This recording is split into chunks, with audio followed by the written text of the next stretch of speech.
Hello dear students, my dear students, आज के video में आप सीखेंगे डायलॉग को रिपोर्ट करना और उस रिपोर्ट के आधार पे सेंटेंस को कंप्लीट करना, जो कि रिपोर्टेड स्पीच के नियम पर आधारित है। आपको याद होगा कि पिछले वीडियो में मैंने आपको क्वेश्चन को रिपोर्ट करना सिखलाया था और वह टॉपिक भी रिपोर्टेड स्पीच के नियम पर ही आधारित था।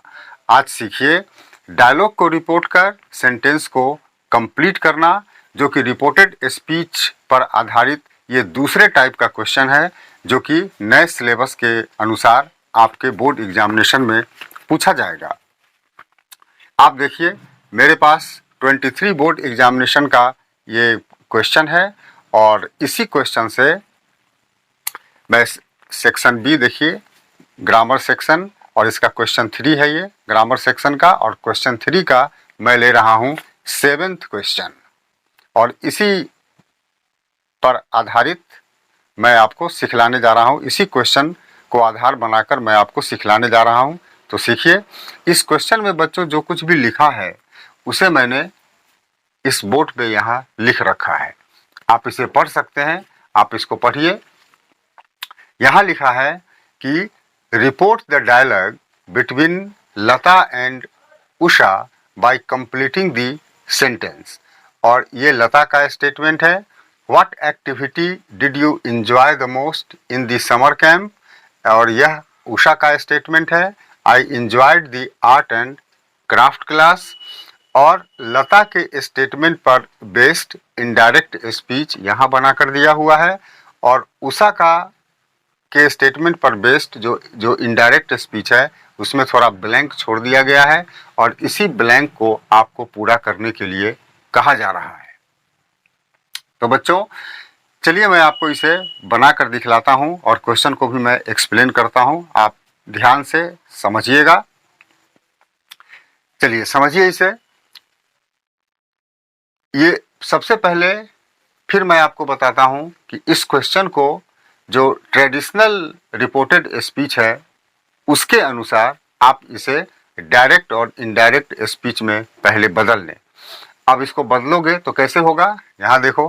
पहले क्या होगा, Lata said to Usha, what activity did you enjoy the most in the summer camp. This is the first direct speech, and the second direct speech will be Usha replied, I enjoyed the art and craft class. This is the second direct speech. अब लता का जो direct speech है उसे indirect में यहाँ convert करके दे दिया गया है क्वेश्चन में ही, और उषा का जो डायरेक्ट स्पीच है उसको इनडायरेक्ट स्पीच में कन्वर्ट तो किया गया है, लेकिन इसमें गैप छोड़ दिया गया है, और यही गैप आपको पूरा करना है। अब कैसे करेंगे, तो पहले मैं आपको समझा दूं लता का जो डायरेक्ट स्पीच है इसे इनडायरेक्ट में कैसे कन्वर्ट किया गया और किस नियम के आधार पर किया गया। गौर कीजिएगा। सबसे पहले हमें ध्यान देना है कहाँ, रिपोर्टिंग वर्ब पर। रिपोर्टिंग वर्ब क्या होगा, लता के स्टेटमेंट के अनुसार कि लता सेड टू उषा।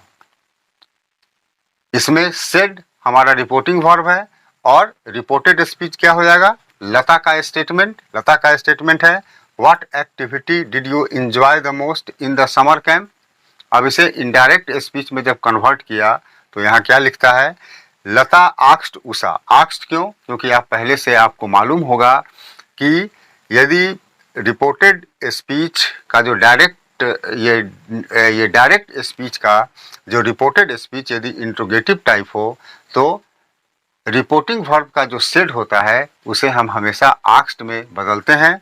तो यहाँ आस्क्ड में बदला हुआ है, लता आस्क्ड उषा, और यहाँ लिखा हुआ है व्हाट एक्टिविटी। व्हाट क्यों, तो आपको यह भी पता होगा कि यदि रिपोर्टेड स्पीच का यदि रिपोर्टेड स्पीच इंट्रोगेटिव टाइप हो और वह WH टाइप का अगर इंट्रोगेटिव हो तो हम कॉमा और इन्वर्टेड कॉमा की जगह पे हम सीधे इंट्रोगेटिव वर्ड ही लगा देते हैं। तो इंट्रोगेटिव वर्ड यहाँ लगा हुआ है।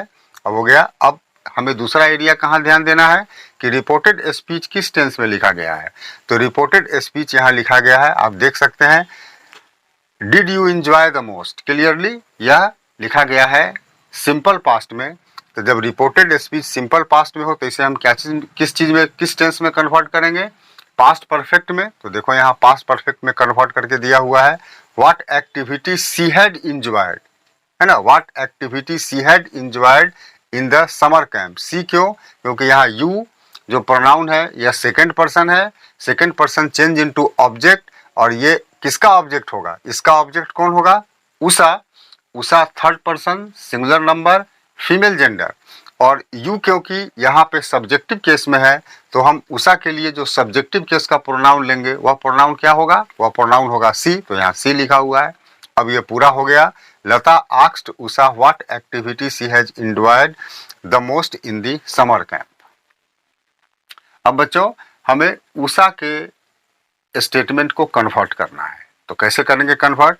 अब यहाँ देखो, अब एक चीज हमेशा याद रखो, वो याद रखने का चीज क्या है कि हमेशा से रिपोर्टेड स्पीच बनाने में आप हमेशा सेड को टोल्ड में बदलते हैं, या सेड को एक्सक्लेम्ड में बदलते हैं, या सेड को आप आस्क्ड में बदलते हैं। लेकिन यहाँ पे क्वेश्चन में दिया हुआ है रिप्लाइड, तो रिप्लाइड ही रहेगा, इसमें हमें कोई परिवर्तन नहीं करना है। आपको सिर्फ केयर करना है उस पार्ट का कि जिस पार्ट को कंप्लीट करने के लिए कहा जाता है। अब यहाँ देखो, अब उषा रिप्लाइड, क्लियरली ये रिपोर्टिंग वर्ब है, रिप्लाइड ये भी पास्ट टेंस में है। इसका मतलब हो गया कि ये जो रिपोर्टेड स्पीच है, अर्थात कि जो उषा का स्टेटमेंट है, इसे भी हमें कन्वर्ट करना है। कन्वर्ट करने के लिए इसके टेंस को देखेंगे तो ये किस टेंस में लिखा गया है, ये लिखा गया है सिंपल पास्ट में, क्योंकि यहाँ लिखा हुआ है आई इंजॉयड V2 है, तो यह सिंपल पास्ट में लिखा गया है। तो इसे हम क्या चीज में कन्वर्ट करेंगे, किस टेंस में, इसे भी हमें कन्वर्ट करना है पास्ट परफेक्ट में, क्लियरली। और ये उषा का स्टेटमेंट क्योंकि अफर्मेटिव सेंटेंस है, इसीलिए कॉमा इन्वर्टेड कॉमा के जगह पे हमें दैट लगाना है, तो दैट यहाँ पहले लिखा हुआ है। और यहाँ देखो I first person change into subject, तो इसका सब्जेक्ट क्या हो जाएगा, इसका उषा, एंड इसका सब्जेक्ट हो जाएगा कौन, ये लता। तो यहाँ पर ये इसका ये आई हो जाएगा उषा के लिए सब्जेक्टिव केस, तो इसके लिए प्रोनाउन हम लेंगे क्या, सी। तो सी यहाँ पहले से ही लिखा हुआ है। अब ये जो बाकी पार्ट बचा हुआ है इसे ही आपको कंप्लीट करना है। कंप्लीट करने के लिए क्या करेंगे, ये हम पहले से अब जान गए कि जो उषा का स्टेटमेंट है यह सिंपल पास्ट में लिखा हुआ है, तब इसे हमें पास्ट परफेक्ट में कन्वर्ट करना है। तो चलो इसे कन्वर्ट करके देखते हैं। अब इसको यहाँ से हटाते हैं, अब मैं करके दिखाता हूँ।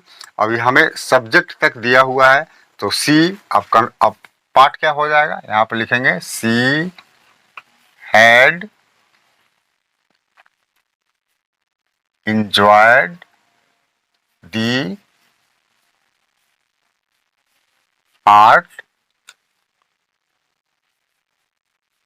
and craft, art and craft class, और यहाँ फुल स्टॉप डालेंगे। अब कहाँ से कहाँ तक आप कंप्लीट किए, आपने इतना पार्ट लिखा, had enjoyed the art and craft class. तो बच्चों यही आपका आंसर है, और इतना ही आपको आंसर बुक में लिखना है ना। याद रखना है कि जितना पार्ट मिसिंग हो उतना ही पार्ट आपको आंसर बुक में भी लिखना है। जैसे यहाँ से यहाँ तक had enjoyed the art and craft class, यही आपका आंसर है। तो बच्चों आपने क्या देखा, आपने देखा कि इस तरह के क्वेश्चन को बनाने के लिए क्या जरूरी है, सबसे पहले जरूरी है टेंस का ज्ञान। तो टेंस का ज्ञान आपका बिल्कुल परफेक्ट होना चाहिए।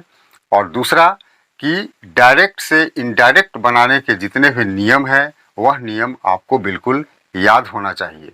अगर टेंस का कंसेप्ट आपका क्लियर नहीं होगा, डायरेक्ट से इनडायरेक्ट बनाने के जो रूल आपने सीखा था 6 to लेकर 9th क्लास तक, अगर वह आपको परफेक्ट नहीं होगा तो आप इस सवाल को सही सही नहीं बना पाएंगे, गलती होने की पूरी संभावना बनी रहेगी। मैं आपको यहाँ हिदायत दिला दूं कि क्वेश्चन नंबर 3 में, अर्थात कि इंग्लिश ग्रामर वाले पार्ट में 12 क्वेश्चन दिए रहेंगे और उनमें से आपको 10 क्वेश्चन बनाना है। अंग्रेज़ी में आपको अच्छा नंबर आए, इसके लिए ज़रूरी है कि कम से कम 10 में 8 क्वेश्चन बिल्कुल सही सही होना चाहिए, तभी इंग्लिश में आपको अच्छे अंक आएंगे। अदरवाइज इसकी संभावना काफ़ी कम है, क्योंकि मैं आपको बता दूं कि आपके आंसर बुक का जो इवेल्युएशन होता है वह होता है ये मार्किंग स्कीम के पैरामीटर पर। अब वहाँ पे रेलिवेंस है ना, एक्सप्रेशन है, और भी बहुत सारे पैरामीटर्स होते हैं जिसके आधार पे आपका ये आंसर बुक एवेल्युएट किया जाता है। तो अगर आप लिटरेचर वाले ये क्वेश्चन आंसर आप लिख रहे हैं तो उसमें एक्सप्रेशन का फॉल्ट होगा। एक्सप्रेशन भी एक ये मार्किंग स्कीम का ये पैरामीटर है, रेलिवेंस एक्सप्रेशन, उसमें गलती होगी तो वहाँ भी आपके अंक कटेंगे। ऐसा नहीं है कि जो रीडिंग सेक्शन है उसके ये 10 के 10 क्वेश्चन आप दोनों ही पैसेज के बिल्कुल सही बना लेंगे, वहाँ भी गलती होने का डर रहता है। अब अगर आप क्वेश्चन नंबर 3 में अगर आपसे बहुत ज़्यादा गलती हो जाती है, अगर आप आउट ऑफ 10 8 मार्क्स भी अगर आप नहीं उठा सकते तो फिर अच्छे अंक आने की संभावना थोड़ी कम जाती है। तो बच्चों मैं आपसे कहूँगा कि आप टेंस पढ़ें, डायरेक्ट से इनडायरेक्ट बनाने का जो रूल्स है उसे आप टाइम एंड अगेन रिवाइज करते रहें, और किसी सैम्पल पेपर से इस तरह के क्वेश्चन को ढूंढें और आप लगातार इसको प्रैक्टिस में रखें, तभी आप एग्जामिनेशन में सही सही ढंग से इसको बना पाएंगे। मैं आपको डरा नहीं रहा, मैं आपको समझा रहा हूँ। तो बच्चों आज के वीडियो में आपसे इतनी ही बात करनी थी। मिलते हैं फिर किसी अगले वीडियो में किसी नए टॉपिक के साथ। अगर वीडियो आपको अच्छा लगा हो तो वीडियो को लाइक कीजिएगा, शेयर कीजिएगा।